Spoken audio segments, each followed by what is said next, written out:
ఏ రోజు ఆ రోజు మనం అధ్యయనం చేయాలా.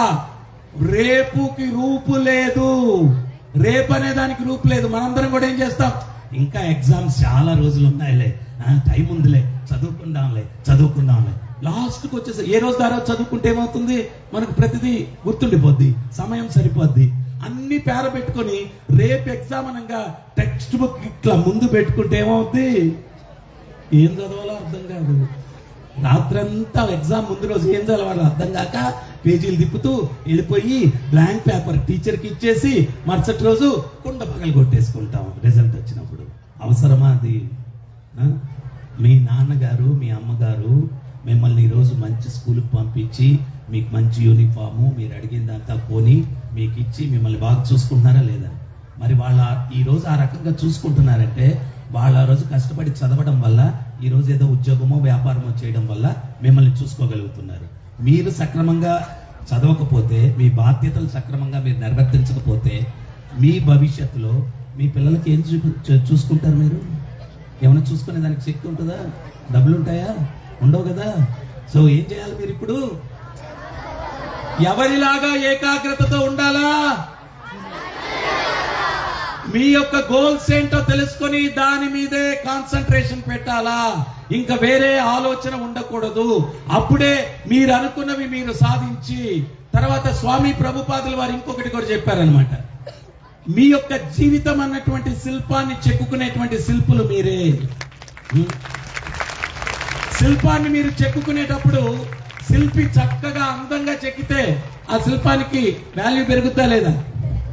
అట్లా కాకుండా శిల్పి పొరపాటున ఒక రాంగా దెబ్బ కొట్టాడు, చెయ్యి విరిగిపోయింది, ముక్కు విరిగిపోయింది, చెవి విరిగిపోయింది, దానికి ఏమైనా వాల్యూ ఉంటుందా? ఉండదు కదా.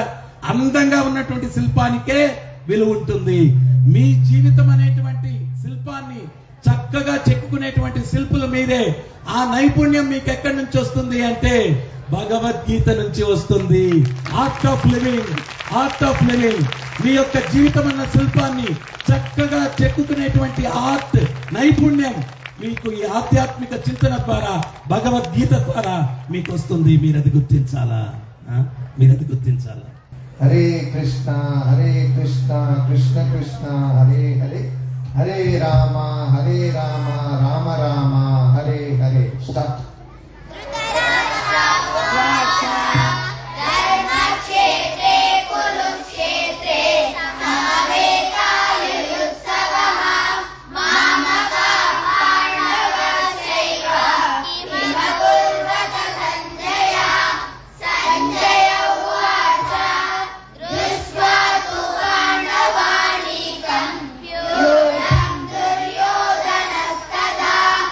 ఆచార్యముప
यथा भागमवस्थिताः भीष्ममेवाभिरक्षन्तु भवन्तः सर्व एव हि तस्य सञ्जनयन् हर्षम् कुरु वृद्धं पितामहः सिंहनादं विनद्योषैः शङ्खं दद्मौ प्रतापवान् तदस्यन्काक्षभेदश्च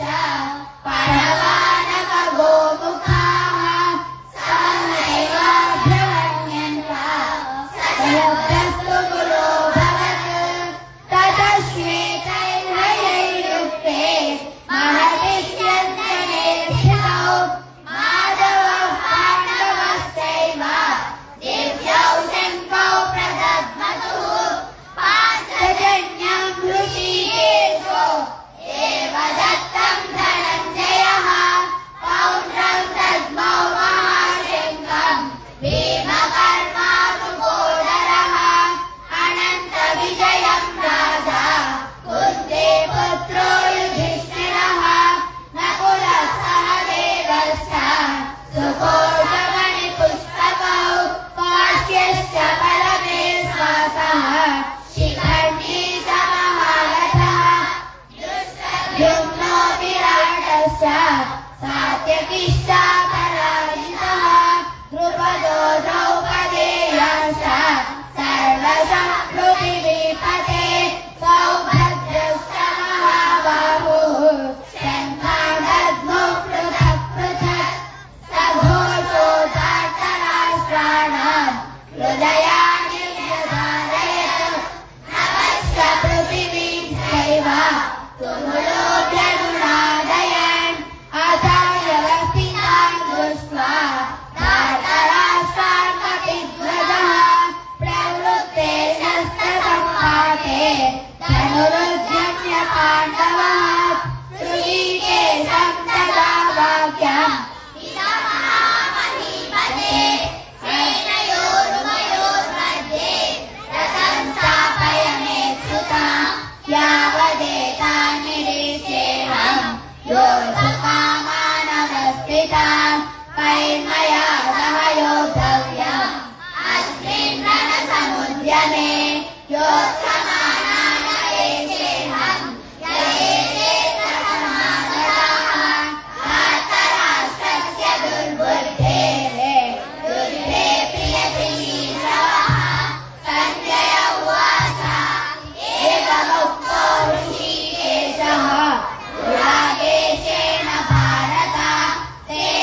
तथैव स पितामहः मातुलः स्वजुराः पौत्राः सम्बन्धिनस्तदा एतान् वहन्तुमिच्छामि न कोऽपि मधुसूदन अपि त्रैलोक्यराज्यस्य हेतो किन्नु महीभुजे न्यस्यधात्तरास्वानः पापीकृत्य जनार्दन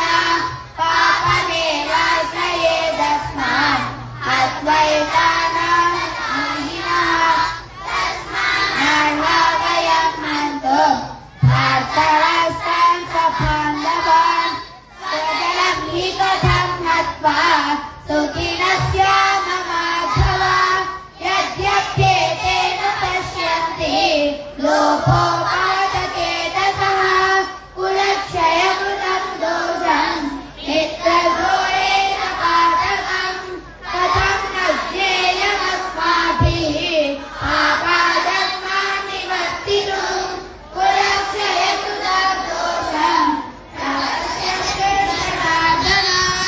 कुलक्षये प्रणश्यन्ते कुलधर्मः सनातनः धर्मे नश्ये कुलं कृत्स्नम् अधर्मो विभवत्युतः अधर्माभिषन्ति कुलस्त्रियः स्त्रीषु दुष्टासुवार्ष्णेय जायते कर्णसंकरः संकरो नरकायैव कुलज्ञानं कुलस्य च पतन्ति पितरो येषः लुप्तपिण्डो दोषैरेतैर्कुलग्राणां वर्णसम्परकारकैः उत्साद्यन्ते जातिधर्माः कुलधर्माश्च शाश्वताः उत्पन्नकुलधर्माणां मनुष्याणां जनार्दन नरके नियतं वासो भवतीत्यनुशुश्रुमा अहो भतमहत्पापम् हर्तुं व्यवसिता वयं यद्राज्यसुखलोभेन हन्तुं भजनमध्यताः यादिनाः प्रतीकारम् अशस्त्रं शस्त्रपाणयः धार्तराष्ट्रादने मन्युः देशे भवेत् सञ्जय उवाच एवमुक्त्वार्जुनस्साङ्ख्ये रथोपस्थ उपादिशतु विसृज्य शशरं शापं